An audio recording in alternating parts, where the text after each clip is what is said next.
Welcome to join me in this video as I draw this autumnal landscape with Neocolor II water-soluble crayons.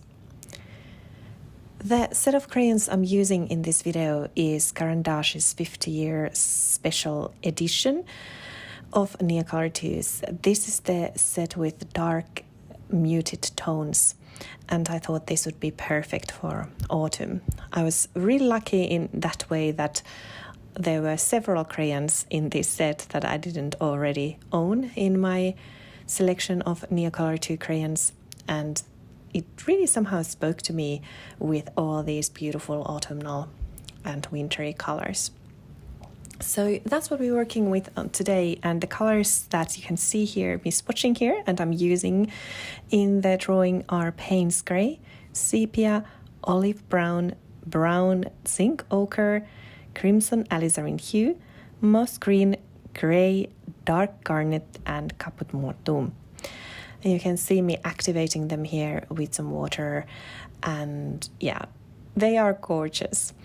The reason I really was drawn towards this set was that I thought this set would work wonderfully on its own. So I don't need to mix this set with my other crayons, and I really was already looking for a set of Neocolor II's, or kind of selection of Neocolor II's that would work perfectly for these autumn months we have ahead, and an easy set to also take with me whenever sketching outdoors. The only color I found a bit missing was some sort of blue. I love my different sky blues that I have. I love to have that perfect sky blue in my set of pencils and crayons. But you can see soon that actually mixing the Payne's Grey and Grey on this set, they work beautifully for that kind of autumnal or wintry grayish cloudy sky. The sketchbook I'm using here is actually new to me sketchbook. This is Hahnemühle Nostalgie Sketch Book, and I have wanted to try this for a really long time, and now I finally started a new sketchbook and just jumped straight in. So I'm someone who doesn't think my sketchbooks too precious. They are for sketching, for trials and errors. So you can see me here making my kind of first sketch or piece of art to my new sketchbook. This sketchbook has a really smooth surface, so there is no texture to the paper. And usually I use my Neocolor II's on my other trusted Hahnemühle sketchbook, which has a bit of rougher, or not rougher surface, but it has some texture to it. And this was a very different experience. But even though this sketchbook is meant for drawing, more for pencils and drawing, because it is so smooth, I think it handles water quite well. I had to add some clips to keep it in place. It did start to kind of curl around the corners, but other than that, I think it worked really well, and it took a decent amount of water. And I really enjoyed the smooth surface. It was sort of not new to me experience in such a way that I have, of course, used the crayons on a smooth paper before. But I really enjoyed this sketchbook and how it worked with Neocolor II's. You can see me here doing my kind of normal approach to Neocolor II sketching. So I start by blocking big areas, building and adding that first layer of color, and then I would start adding details on top of that. You can also see me throughout the video using these crayons in many different ways. So I start by adding them on a paper, kind of building this, I would say, almost like watercolor-like background or first layer on paper, and then I'm using them dry on wet. That's what I'm doing here, and that way I can get those really kind of defined crayon marks on paper, which I think adds just very much like interest and depth to the overall landscape here. And then you can kind of, when we get closer to the end of the video and the final layers, you can see that I no longer activate all the pigment. I start using the crayons just as crayons without activating them with water. So there are so many different ways to use these, and if you've been with me on my channel for a while already, you know the trick. There isn't really anything new here for you in that way, but maybe new in such a way that you can see me again working on a limited palette. I have here just 10 crayons, and I will create the entire landscape with just these colors. What I enjoy very much is mixing Neocolor IIs on paper, so I'm not using a separate palette for mixing in this one, but I just add the crayon straight on the paper and then mix it with adding water. And this is just so relaxing, especially with this kind of smooth paper. This was super relaxing, and the crayons, they just glide beautifully on this paper. So what are my thoughts on this set of 10 crayons, this special edition set? Well, first of all, I have to say that I was a bit disappointed that the special edition crayons were just released as part of sets, because I know many of us own already quite many of the Neocolor IIs, and we don't want to build that kind of a collection of duplicates. That it doesn't make any sense. We don't want to be hoarding crayons. And that's why I early on made the decision that I won't be purchasing all of the limited edition or special edition sets. But with this one, I was very happy that there were also several other crayons here that I didn't have already. And anyway, this was the set that caught me the most. But overall, I really enjoy this. I think, as said in the beginning of this video, I think this set of crayons, they work beautifully on their own, so you don't necessarily need to add other colors. Of course, the landscapes that you can create with this, they are moody. They are a bit moody. There are no bright colors here. That's not the purpose of this set. So this is supposed to be kind of dark and moody. But I actually enjoy that a lot. And then if I want to add some bright colors, of course I have my other Neocolor IIs that I can then take and add on. But I really enjoy the fact that you can also use just this set. So even if you had 0 Neocolor IIs beforehand, and this would be the set that you bought at some point, you would be able to create such beautiful landscapes or birds or other nature topics with this one. The special edition colors, which are zinc ochre, dark garnet, and caput mortuum, they are really beautiful. I would say that zinc ochre is very much like the normal ochre, maybe a bit more kind of golden tone to it, and it's beautiful. It's exactly that sort of autumn field color. It's really pretty. And caput mortuum, very beautiful purple. I think maybe my favorite still is dark garnet. I think that one is such beautiful mix of kind of purple and gray, or it's very difficult color to describe, but I really enjoyed it. And I think it was beautiful for building shadows, and it worked on so many different things. You can see me using it later on this drawing and kind of many different details. But I think the balance in this set is also really good, because you have those kind of more cool tones as well. You have a really nice Payne's gray. I think that Caran D'Ache makes wonderful Payne's gray. Also the gray, that is a kind of silvery color, so I think it brings really nice balance to those browns and ochres.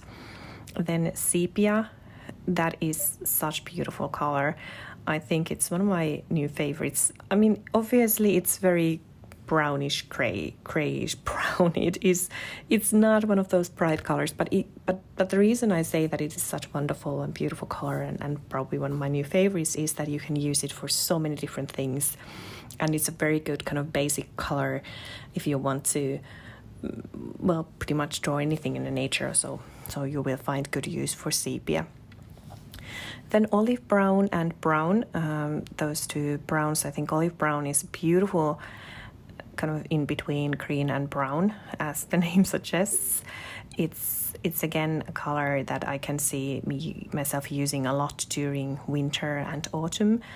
And then brown, that is a kind of very good basic brown, not too red, not too dark.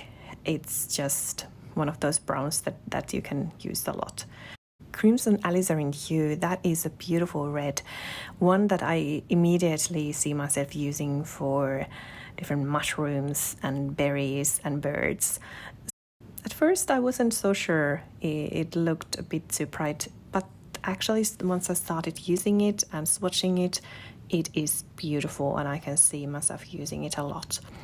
Then moss green, which is one of the greens I actually already had before and I have used a lot, so I knew at once that even though I would have a duplicate, it still would be loved a lot and used a lot, so there is no way it's just gonna sit on my drawer.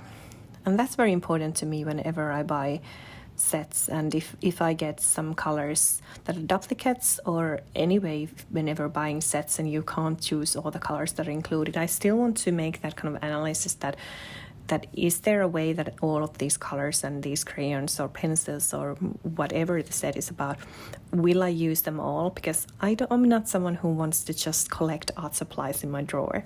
That's also why I will be using this set a lot. I know that it's so sad if these special edition crayons are never to be available open stock, which is a rumor or which is what I've heard that might happen. If that's the case, it's kind of sad then once I run out of them and I've used them up. Although I have to say that Neocolor IIs, they last for so long that it won't happen anytime soon. But I still want to use them. You know, I'm not someone who thinks that an art supply is too precious to be used. I think they are meant to be used, they want to be used, and if I ever run out of one of them, so be it. It has been loved and not just sitting on my drawer. So I think that's very important to me, that's a set of crayons or pencils or whatever it is that I'm buying as a set, that I know that I will be using them all and not just having them in my art supply drawer waiting for the special day, because every day is special day when we are creating art, right? Okay, that was the kind of my thoughts on this set. I really enjoyed this and I will be using this a lot. But I would still encourage you that if you don't have the exact same colors that I'm using here, take your crayons out. I hope that this video still inspires you to create something beautiful. It doesn't really matter if you have exact same crayons or something else. Autumn is on its way. Where I live, we can already smell it in the air, especially in the mornings. It's really chilly when I go out in the morning, early mornings with my dog. So I'm really inspired to paint and draw these autumn scenes.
I hope that you have enjoyed this video, and I really hope that it inspires you also to paint and draw something beautiful and something relaxing. You can see me here still adding some final details and final layers, and at this point I'm no longer activating the crayons or pigment with the water. I'm just letting it be and using them as they are, as crayons. It's no surprise to anyone who's been already a while with me on my channel that I absolutely love Neocolor IIs, and every time I use them I learn something new. I get really inspired, and it's just an inspiring media, isn't it? You can do so much with it, and I love to mix the colors on paper. It's easy to use, it's quick, you can make these quick sketches, and this sketchbook worked really well for this, so I was just thrilled to have found this new sketchbook, and now it's started, so now I can add another sketch to it and start building a new beautiful collection of trials and errors in my new sketchbook. Let me know in the comments below what you have been sketching, and especially if you've been making any Neocolor II art lately. Which are your favorite colors for autumn? Please share, I would love to hear. And also, if you'd like to see more Neocolor II videos in the future, let me know. In the end, you can also find a link to my Neocolor II playlist I have on my channel, so if this is a media you're interested in, I have lots of fun Neocolor II videos that hopefully will inspire you. I hope that you will enjoy your own art journey, and I will see you in my next video. Thank you so much for watching, and see you soon. Bye for now.